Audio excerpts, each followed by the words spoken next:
Welcome to Way Forward. Come on in and we'll take a look at DuckTales.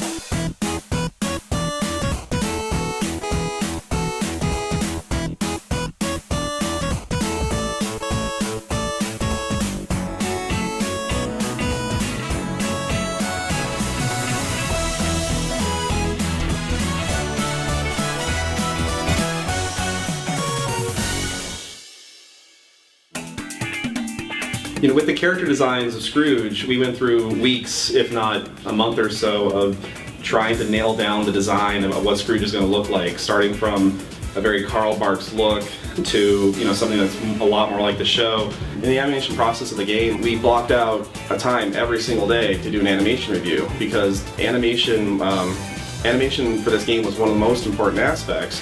That we spent at least an hour every single day going over every single animation daily. I personally love Scrooge McDuck. He's my favorite animated character. Was introduced to him in the Carl Barks comics by my sister back in like the early 70s, so I've been following that for a long time. The TV show, DuckTales, that came about for me almost in the middle. As I was explaining to Austin when the project first came up, I'm like, well, I knew Scrooge as a Carl Barks character. Then when the TV show came about, I'm like, oh look, they're referencing Carl Barks comics. I would say all the Scrooge accents in general had Carl Barks all written all over it. So, you know, I mean, whenever I did anything, it always had the sincerity of Carl Barks. I'm really happy that, you know, Matt Bozon really educated me on Carl Barks, who he was, and how special, how important it was to him, and how important it is to me that I know a lot about it. Before I even looked at the show, I tried grabbing as many comics as I can on Carl Barks and looking at his magica, which is really amazing. And hopefully, again, all that ingrained inside, and then watch the show and purchase them both, and hope to God that when it came out of his hands, or the direction, or the supervision, that it came out sincere. We would act out, you know, all the animations that needed to happen next. We would go over all the animations that were done in every single step of the process, whether it was a rough, whether it was a tie down, or full colored, and then to make sure that everything was proportionate and matched up and like linked up well to the animation before it. Like it was a lot of fun. It was always my dream to work at Disney as an animator, as a a lead animator on a project. So this was kind of like my opportunity to actually work on something that was really high caliber Disney quality art, and we really ran with that. The biggest part I wanted to do here was that, idols, they usually bop up and down, you know? And in feature, especially my teacher has always talked to me about making characters breathe. So I wanted to do a little bit of both. So I wanted Scrooge to breathe, you know? Because I mean, in the game, and he's just a pixel and he just stands there, so I figured this would be awesome. We're not gonna make him pop up and down, but we're gonna make him go. Why not? You know, breathe some life into these characters. So I was very animated when I did this stuff. So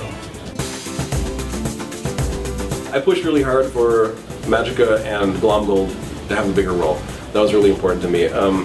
It always bugged me in the NES game that they magically team up and you just play this end sequence that I couldn't understand why that was happening.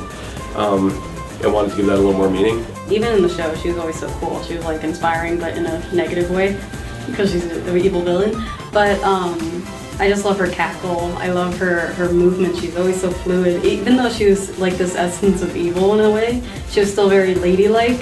The original game was very much a solo adventure with NPCs peppered here and there, so giving all of the show's other characters more of a chance to shine was pretty nifty.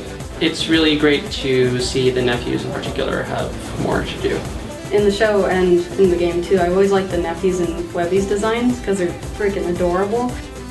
One of the most important things for getting the animations to look right and like how Scrooge actually acts is how he interacts with his cane. So I literally went out and bought a cane that has a hook, which are not easy to find, believe it or not, so that I could act out scenes over and over. So going over with the animators, how does he hold his cane? How does he hold it when he's walking? How does he hold it when he's jumping? And acting things out for, what does he do when he's standing around? We do what we call a long idle. When the character is standing there for 5 seconds and not doing anything, well, you have him animate, you have to do something fun. Well, what do? How does he play with his cane? And just by standing around and playing with the cane myself, we came up with ideas of, oh, we should make Scrooge do this, and this is fun. So literally walked around with the cane for a couple